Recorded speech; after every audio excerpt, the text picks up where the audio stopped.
calling is to equip them. umuhamagaro wanje ni ukubatoza no kubafasha. And so to give up control of the ministry rero kurekura gufata byose doesn't mean we let go completely. ntibivuga ngo turabiretse byose rero turabishimira. We are supporters. turi abafasha. We are coaches. turi abacoach. We are teachers. turi abigisha. We are trainers. turi abamenyereza. And as we do that, igihe rero turiko turakora ibyo, the ministry of the church expands. igikorwa c'ishengero kirahabuka.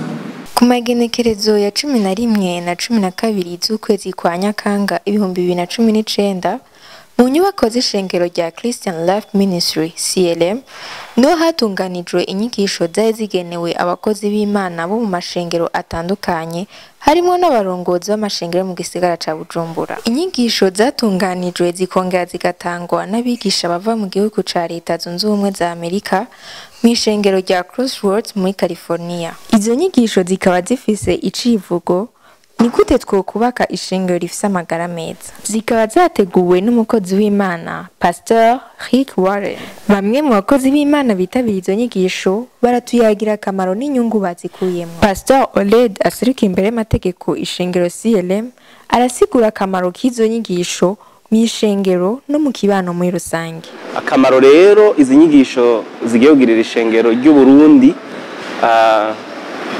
nibaza ko ari nako kamaro kw'ishengero local mu gihugu cy'u Burundi nuko ishengero rizotahura intumbero ishengero ryategeza kugira, kuko ishengero ryategeza kugira intumbero kuko igihe Kristo yatanguza ishengero nuko yarafise intumbero.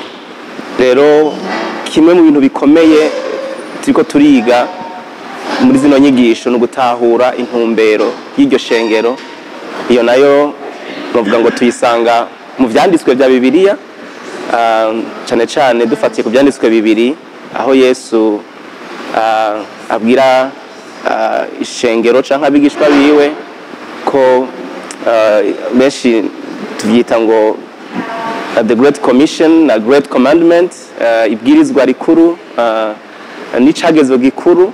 Aho niho dusanga intumbero zitanu ishengero ryubakiyeko.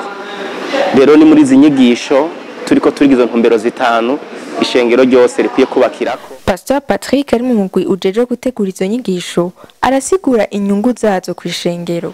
Inyungu mbona muri izi nyigisho no kugira ngo umuntu amenye iyava n'uwo ari we niyaja.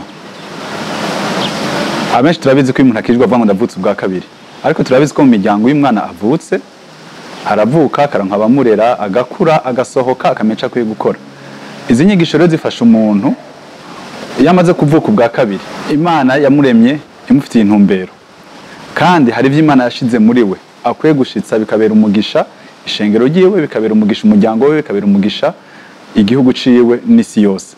Rero izi nyigisho zifasha umukristo mw'ishengero kumenya uwo ari we, uko akwiye gukura. Izi nyigisho zirakwereka indero rukristo ihagaze ku ijambo ry'Imana itavanzemwe imigenzo, zigatuma umenya ico Imana yashize muri wewe, ukamenya gukura ugakurira mu muryango wawe, ishengero ryawe aho usanzwe uri, hanyuma ukamenya ingabire zawe, bigatuma ushobora gukora ico Imana yashize muri wewe, kikabera umugisha wewe ubwawe, kabera umugisha ishengero ryawe, kabera umugisha n'igihugu cyose, mbese gushika no mu mahanga. Ico gihe rero biranashika ntambuko ya nyuma tuzoshika nuko umuntu ashobora kumenya yuko mwisi ntiyaje giturumbuka, c'est pas un accident biologique, hari ico Imana yashize muri wewe. Abantu bamenyereye yuko mwisi umenga hariho ibintu international bikogwa, ariko n'umukristo ari international, ko n'Imana yacu n'Imana y'amahanga. Uramenya ko Imana ishobora gutuma gukora ikintu umuryango wawe hatoyi, mu gihugu cawe aho ugarukiriza amaso, ariko kandi no mu mahanga. Rezi inyigisho zirakwereka intambuko umuntu agenda arakurikira kuva avuka ubwa kabiri gushika aho Imana ishaka kumushikana bivanye n'ico Imana yashize muri we.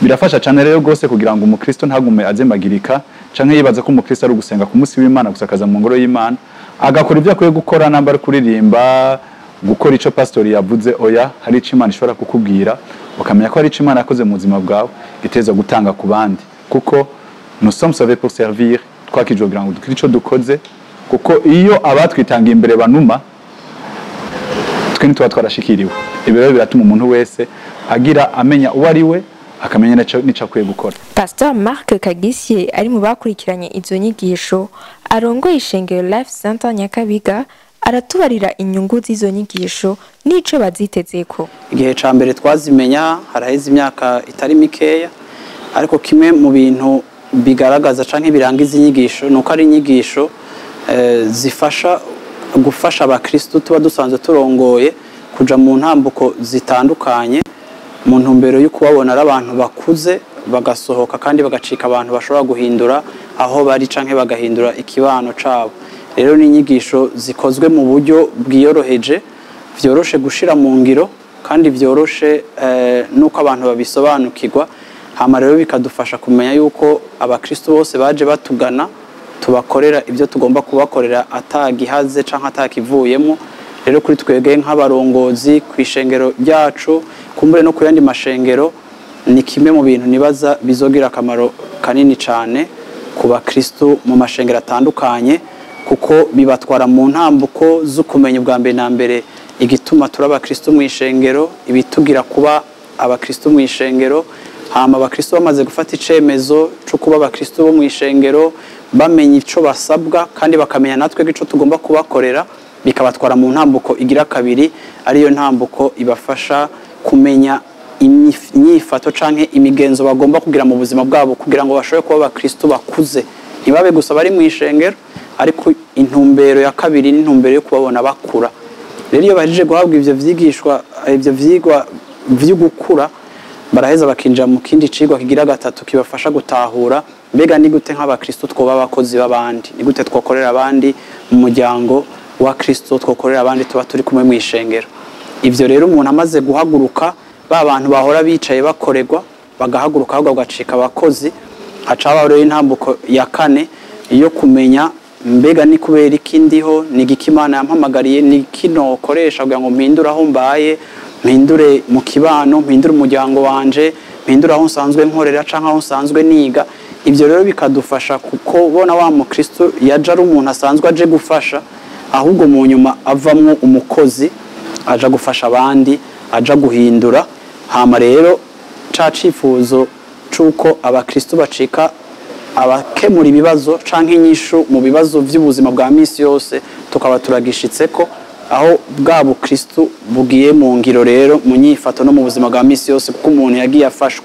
Rero ku bwanje mu ishengero ico ni kintu tumaze gutangura gukoresha tugenda tubona inyungu naho tutaraheza kubona inyungu zacu mu buryo bwagutse kuko ni programme twatanguye gukoresha mu ishengero muri uyu mwaka so kuvuga ko atazindi zari zihari ariko iki cigwa canke ibi vyigwa birafise akarusho kuri programme twari dusanzwe dufise. Rero twaciye tuzongeramwo kugira ngo biduhe amahirwe yo gushika ku vyifuzo vyacu neza. Apotre Nikiza Jean aratubwira uko yakiriye izo nyigisho. Akamaro nyamukuru ka zino nyigisho kuje n'ingene dusanzwe turatunganya ishengero ni kwama twibuka zijya ntumbero zitanu nyamukuru zigize ishengero ukuvuga kwishengero ihamagarirwa guhimbaza ihamagarirwa gushingira intaye Kristo mu ivuga butumwa ihamagarirwa gukura mu buryo bw'imhemu no gushana na Kristo ihamagarirwa gukorera abandi no kugenda. Rero izi nyigisho ziragufasha kubona ingene ibikorwa byose bikorerwa mu ishengero ingene utunganya ama ministere ingene mutunganya inyigisho byose biteza kuba vyishura kuri zino ntumbero zitanu kandi biba bigamije gushitsa izo ntumbero zitanu. Rero ni kenshi hano mu Burundi abapastori dukora ibikorwa tugategura inyigisho hagurutse ama ministere mu ishengero tutaravye isano ivyo turakora bifitaniye n'izo ntumbero zitanu nyamukuru kandi zishingiye mu ijambo ry'Imana nari navuze hejuru. Mwomenya yuko izo nyigisho zatanzwe zari igice ca gatatu hakaba hasigaye ibindi bice bibiri kugira bashobore kurangiza.